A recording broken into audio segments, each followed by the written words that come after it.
Okay, so if you want to turn to page 11 on your info books, it's probably easier to do this than to do it on the board. You've got there the large intestine. Now this is another fantastic design of the human body. We try explaining this to people who don't know very much about their anatomy and physiology.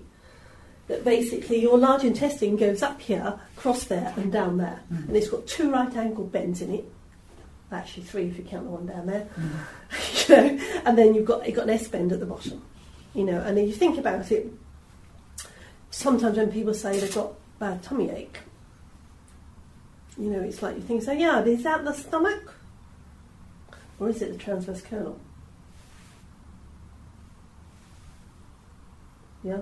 Which one's further forward, or how do they? Colon comes up. The colon comes up on, you know, it's like so the rib cage, whereas the stomach is actually more central. Okay. You know, but it's like it's that sort of thing. It's like when the child says, "I've got tummy ache." It's often in the intestine. And often it's large intestine, and so you know they disappear off to the loo. They're going to feel a lot better. And it's got nothing to do with the stomach. It's to do with the fact that it's the large intestine. They're bunged up here. I know when I had a colonic irrigation, because I had so much intestinal problems, I thought I'll just get myself cleaned out, you know. And it was, as she was massaging, I could feel it here in the small intestines. And she said, "You're really rock hard there." Yeah. And she had to work hard, but she was massaging and eventually and pummeling, and it all came free. And then the relief in my tummy, we refer to it as the tummy, that's what I said, the intestines. Yes, what I said, that's the problem, is what we say is tummy. Yes, it's not. It's sometimes not always, it's not necessarily stomach. Yeah. And most of it was in the small intestines, with some in the large bowel here. Yeah. So the small intestine, one of its functions, if you like, its physical function, is the absorption of nutrients, you know, from the food. That's it, through the villi. Through the villi. That's its primary function. I mean, I think a little bit of digestion still goes on there, because you've still got some of the enzymes active in that. But its primary function is absorption. But when it gets to the large intestine, there should be no digestion happening when it gets here. And unfortunately, that's not always the case with people whose systems are a bit upset. And even with situations, you know, like the classic irritable bowel syndrome, usually means there's more digestion going on in the small intestine and possibly the large intestine, where it shouldn't be going on at all. But there's more digestion going on than there should be, and so therefore it's getting a bit overworked. So one of the primary causes of that could be not masticating your food properly, so the parts are still too big and they haven't had a chance to break down properly. Yeah, or there's something going on with the chemistry between everything, which means that when the food gets down to the small intestine, it's actually still in a function where it should be in the stomach at least. You know what I mean? Otherwise it's going through too quick, or there's more, the processes before that haven't been good enough. So that when it hits there, it's still processing. So it could be a number of things. But basically the problem, the symptom is there, but the problem is further up the system. I know with older people, because I see a lot of them, that are on so many different analgesias for rheumatoid arthritis, pain control, it bungs up. Oh, it's people serious. just go rock solid. Yeah, and it is one of the biggest problems that you tend to have. Yeah. Constipation causes memory going. You can go to lally with being constipated. But also the amount of drugs, when people on heavy drugs, is the amount of problems it causes to the digestion. You know, it causes the solar plexus chakra basically. And if that solar plexus chakra decides it's not playing, then nothing else plays really. Because when you get to the large intestine, you're really into second chakra land here. Because the function of the large intestine is to extract water and to expel waste. You know, it's basically is the waste disposal section. But there is a little sphincter called the ileocaecal valve that goes from the small intestine to the large intestine. And of course we've got a little thing called the appendix that's loafing around in that area as well. And which they apparently are still not absolutely sure what function the appendix has.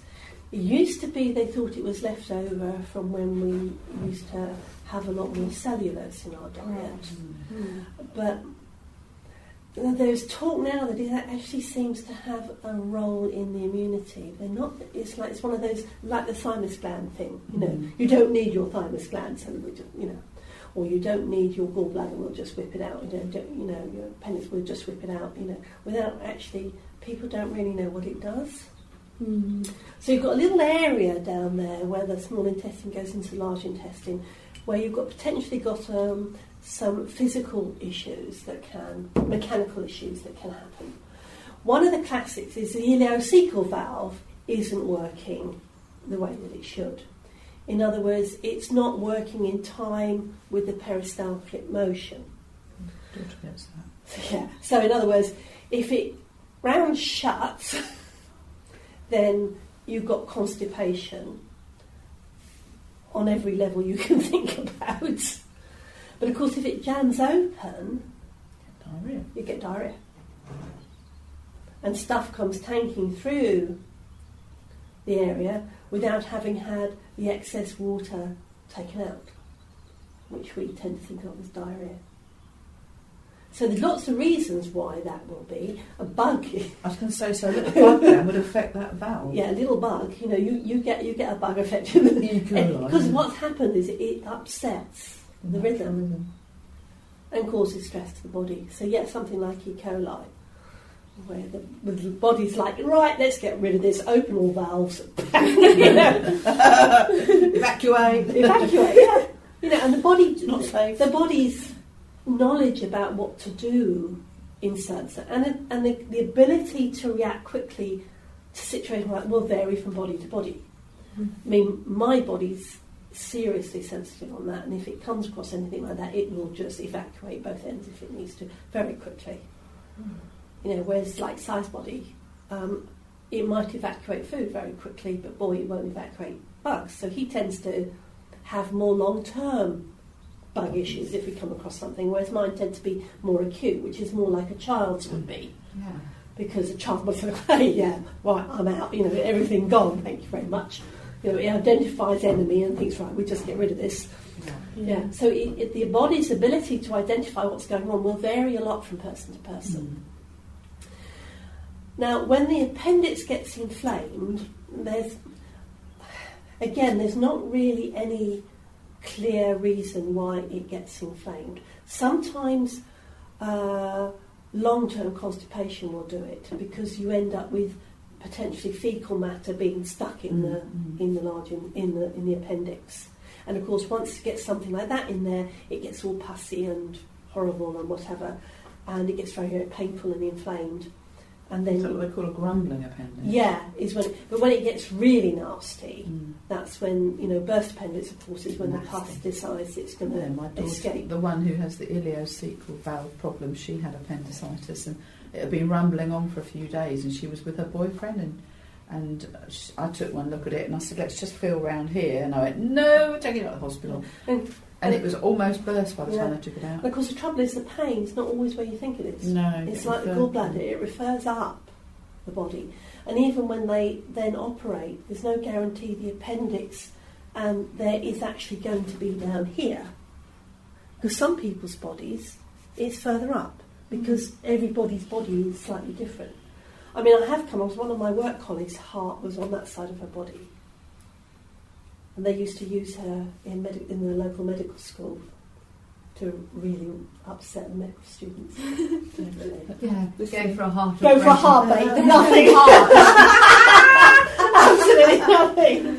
And equally so, that sometimes if you don't expect to see appendix scar down in the groin area, you might actually find it a lot further up. You know, because phase is quite high up. Yeah, because sometimes, especially if it's become inflamed, it's got a tendency to sort of inflame up the side. So I mean, that's the initial physicalness of when we get into large intestine and where the physicalness goes. The other stuff is just the sheer fact that the fecal matter's got to go up one side, across the top, down the other. they've got two right angle bends there. And if you've got somebody who's prone to constipation, that's where it will sit. That's where it's going to go. And then, of course, you get another one of the issues that comes up when combination of poor diet, lack of fibre, and maybe not quite an efficient peristaltic motion is in those, you can see the huge folds that are there, is that fecal matter gets stuck, right? Now, it's no good giving somebody something like syrup of figs if they've got problems like that, because all that does is, like Dynarod, it's just going to bore a hole through the middle of the block and not actually deal with the stuff that's caught in the pockets. Okay, and when the stuff gets caught in the pockets and it becomes inflamed, it's diverticulitis. Diverticulitis.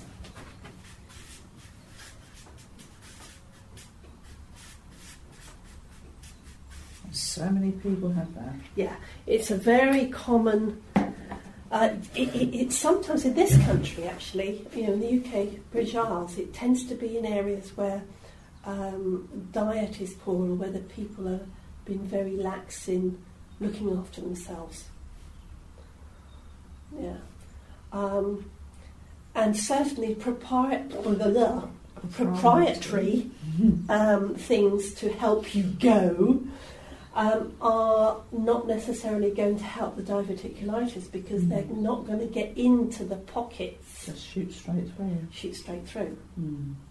So when you have people who have got this problem, then you've got to look at it from you'd be looking for something that is fibrous enough but soft enough, to actually get the peristaltic motion going and keeping it rhythmical, but soft enough that it's actually going to get into the pockets.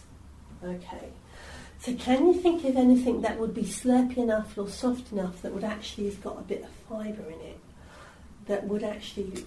Yeah, there's a type of bran. The bran's a bit too harsh.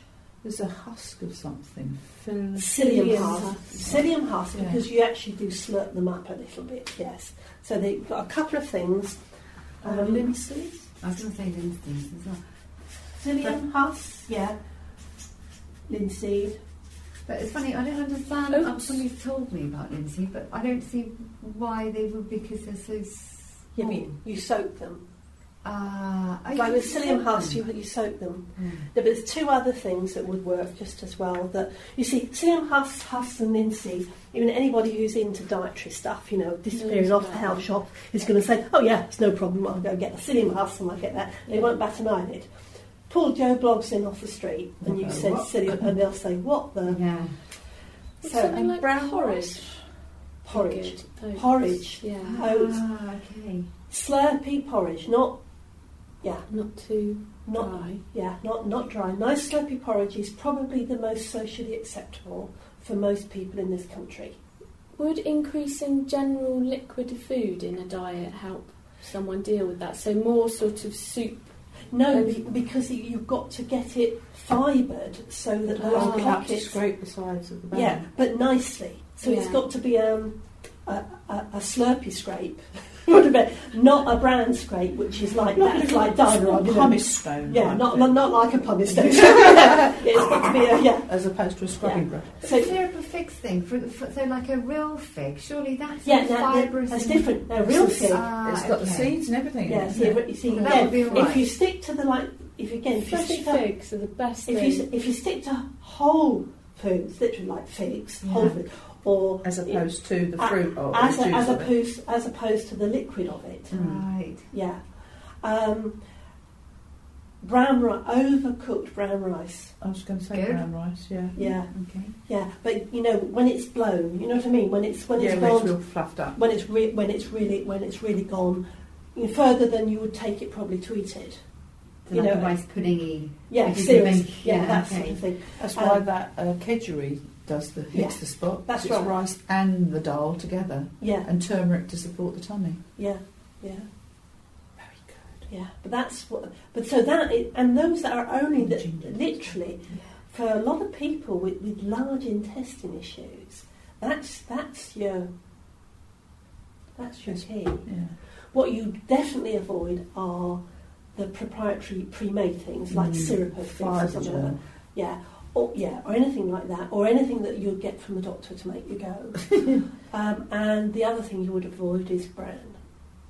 I can't take anything. No, like bran. That. It blows me up like a balloon. It's another one of Stuart's. The sweepings of the flour Yes. fit for the bin, not for human consumption. You go whole food. Bran is not a whole food. It's part of it. So what's bran? If it's It is the husks taken off of the wheat germ. Okay. So if you have the whole, If you had the it's all whole, part with it. you had the whole thing. Yeah. But you're not. Bran is just the husks. Okay, so therefore it's too harsh. It's too Yeah, harsh okay. because it's literally just the, like you say, If somebody's got it's the intolerance, sandpaper. it'll It's- blow you up like a balloon. yeah. But you see so many times when you hear people, if they've got IBS or anything like that, What's people will bran say, like? "Oh, you need to do this.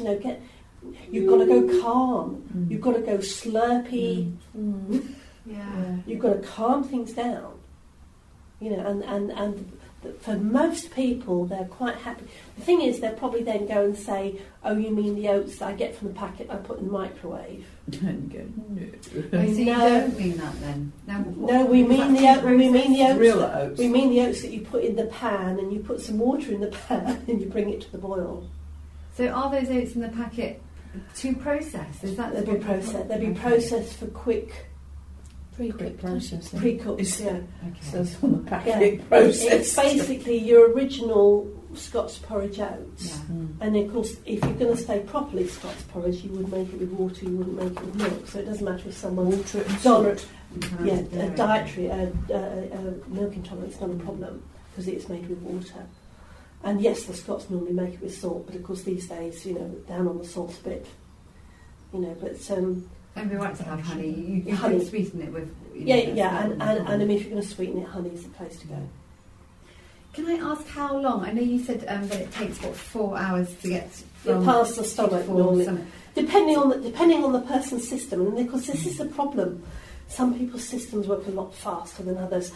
To go through the whole system, if you were really, really doing very, very well, and your system was working fairly well, you wouldn't be more than about 48 hours. I remember when I did from the course eating here before. to pooing, having a poo, 2 days Yeah, Or less. or less. Yeah. Oh, because I think I would be less. Yeah, less. A good test is beetroot or sweet corn, Yeah. because you Yeah. can see it come out on But your bowel you'll find movement. if you talk to a lot of people, they'll think 4 days, Yeah. 6 days. Really? My I mean, sister's 48 every hours, week. 48 hours max. Like you're saying, a day to 2 days. Is- 36 healthy. hours is Yes. about I was right. going to say, I think I might be Yeah, a day and a Yeah, half. about 36 hours about Might right. less than But that. the number of people you would talk to, unless they've gone and had a botty burner curry or something like that, that's sort Because of all the spices that shove you out. Yeah. they're shot through all the valves because the body, then gives you a nice burning ring to sit on for a little while. It's like most people you'll find it quite alarmingly, and like you say, it's not uncommon for people to say 6 days to a week, which I used to one of those things I used to have to sort of steel myself to what I was being told so that I didn't reflect the Horror. moment when things like that. But yeah, but 36, 48 hours. Okay. So, But that's assuming, because the trouble with that is, you see, that's assuming that somebody's eating enough. Because another classic is someone saying, I haven't been to the loo for 4 days, and you find that they're eating enough to keep a spider alive. right. And you think, well, I'm not surprised. Because it's got to have a momentum to push We've had it. discussions like that on the ward, and they say, "Oh, they've not had a bowel movement." I said, "What are they eating?" "Oh, not a lot." I said, "Well, then they're not going to produce a lot, are they?" Yeah. And they go, "Duh." Yeah. And they're but- whacking them through with all Yeah. the Movicol and Senna. Yeah, and of course this is the problem, you see, is because it's not investigating the person further of actually what they're actually eating to find out. how the actual physical system is actually coping. I suppose if you're in a bed lying down, you're not active. The fact that you're inactive is going to also have It's an also going to have an effect. Yeah, moving things around. Well, and apart from anything else, I mean, as I say, the diaphragm, really powerful. I mean, you want to go massaging your digestive organs, breathing exercises is one of the quickest ways of doing it. If you don't know any of the other ways, of fancy ways of shifting your muscles around, is good breathing and a bit of walking. But if you're not doing that, and you're a shallow breather up here, which is certainly a lot of older people are, Yeah. I mean, the chances of keeping the person healthy and in one piece is very small. And let's face it, how much fibre is there in hospital food? And a lot of processed food. Yeah. Just wanted to ask, sorry, one more thing. Only because my little boy, when he has dairy, he has the symptoms, his bad symptoms, something happen about 8 to 12 hours after he's had the food. So I was wondering, so he's part of the system. Yeah, but it's interesting. So he's not allergic and he's not intolerant. But so what would he? Well, allergic would be he's not. I know he's not allergic. Intolerant would be within 4 hours. You'd be having symptoms. If I have dairy, I can feel sick within an hour. But if his system doesn't have the chemistry to deal with it, you're going to get 8 to 10 hours. Yes. Okay. Okay. You with me? It's very sort of. Well, what we're talking about here, when we're back in, we're not talking about allergy, which is an immunoglobulin, whatever, IgA. Yeah. We're not talking about intolerance, which is an IgG. Okay. We're actually talking about the fact the body actually is taking longer. So in other words, the digestion, the chemistry of the digestion isn't working on the dairy. So he's lactase intolerant. He's also got a problem with the protein as well. Yeah, but you say lactase, lactose. But what we're actually saying is the thing that digests dairy, which is the same thing that digests the protein. Right, okay. We're back to the protease. We're back to the actual enzyme that works on those two. He's probably not very strong on. You see, and an enzyme deficiency is very different from an allergy or an intolerance. But unless you actually listen or you observe, you're not necessarily going to have an idea as what you're actually dealing with. So it's more likely to actually be an enzyme issue. And so we were talking about that with the enzymes after lunch. Yeah, but you're with me. So it's like, but the trouble is that the symptoms of allergy intolerance and those sorts of things, which I call a body thing, can be the same. Right. But it's just the timing is maybe the thing that's going to tell the difference. Like I said, dairy intolerant, within 4 hours, puke. Yeah. The only thing I don't react to is like ice cream. I love ice cream. I had some last night, and it's just dawned on me. I'm sore here. You're sore here. So it's in my intestine. It's gone. It's been hung around a little bit more. So that would confirm that probably part of the problem is also the protease pepsinogen issue. Is it's not high enough in the body. If I drink just milk, throw it up. Yeah. So it's very interesting when you get to the chemistry of what's going on. Helps you to identify a lot closer that it's not necessarily an immune system reaction, which is what an allergy and intolerance is. Okay. You're actually talking about a body physical reaction. It's like Sai. I mean, he's missing. Actually, it's not an enzyme that they talk about very much. He's missing and his twin brother's missing a liver enzyme called aldolase B. And it means that his body doesn't produce that enzyme. So it's not that he's not producing insulin or anything like that, but his body cannot cope with sucrose or sorbitol. And so if he has anything sweet, sore tummy, sore tummy, puke, or evacuate straight to the loo. And his brother's the same, and it's an heredity thing. But that is it's not some people is he allergic to sugar or is he diabetic? Neither. He's actually missing a key enzyme. His body does not produce it.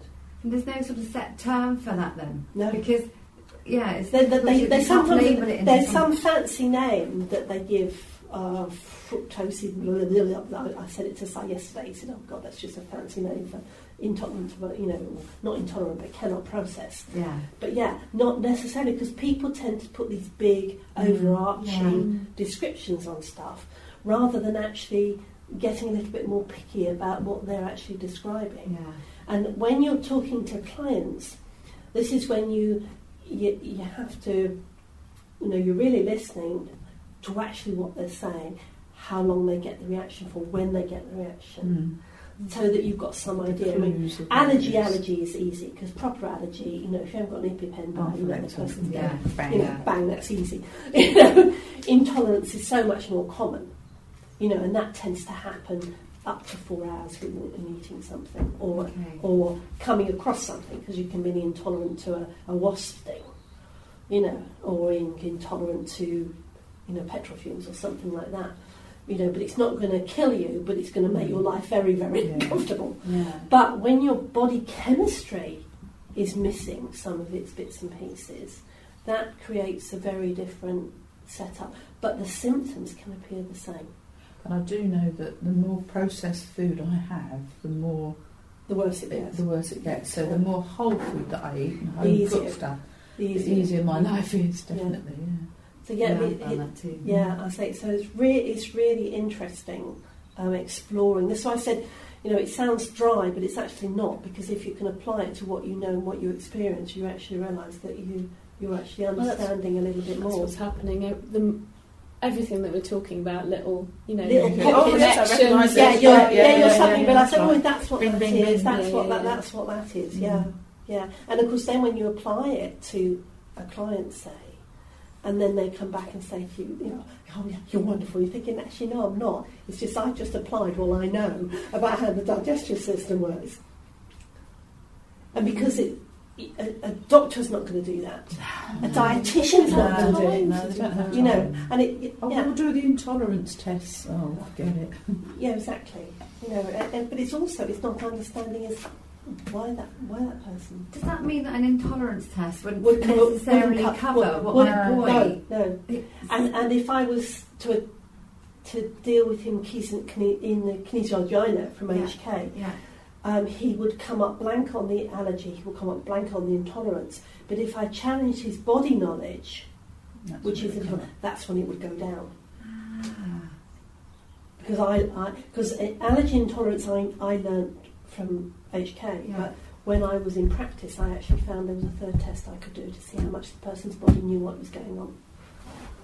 And I passed that on to Brian, I passed it on to Gemma, but that was something I discovered when I was working, because it's like, if the body knows whether it's allergic or intolerant enough, there must be another way of working out whether the body actually can deal with this at all. In other words, like challenging your son with dairy. And it's like, because people tend to know what to do with allergies, they tend to know what to do with intolerances, but when it comes to body and what I call body knowledge, it's another ball game. And you have to have a little bit more flexibility. It would be very interesting to try that on him. Yeah, but the odd thing is you can have goats stuff. Yes. So it's not lactase per se, or lactose. I get all confused. No, it's to do with the long chain protein, which takes us back to proteins and meat. It's to do with how long the actual protein molecule is. So, for example, dairy, cow's milk dairy, very long, very indigestible. Meat, especially if you've got no proteins, no pepsinogen in your diet, you've had it. Meat, similarly. Soya, similarly. I can't touch soya. But if you go to goat or to go to sheep, no problem. Shorter molecule. More easily digested. His lack of enough of that enzyme isn't affected if it's goat, because the little amount can deal with goat, because it's a different chain, it's a different protein chain, and it's not as long as soya and cow. Funny, because he's not great on soya. He turned yellow when I gave him it makes soya milk. No, it's also soya's got some other issues. I'm in touch with the barge pole. Yeah. But that's from being a NCT breastfeeding counsellor when Sol first came in. Yeah, it actually depletes the body of other stuff. And his going yellow means that the liver was like, go away. Was go away. Yeah. But when you get to ewe's milk, or you get to goats, and possibly even stuff like rice or almond, it's probably going to be all right. Yeah, because I can tolerate almond milk. Yeah, because the protein chain is shorter with those. Yeah, I do. I can eat halloumi and feta. Yeah, because that's sheep. It doesn't give me the same effect. Yeah. So if I'm out and stuffed for something to eat, and I don't necessarily want to eat fish all the time, I'll pick out what's got feta or halloumi, something like that, and I can tolerate that much better. Does that help? Yeah, it's very interesting. I can't wait to have a little have a play. Well, I don't want to give. Yeah, we don't want to make him ill, but you know.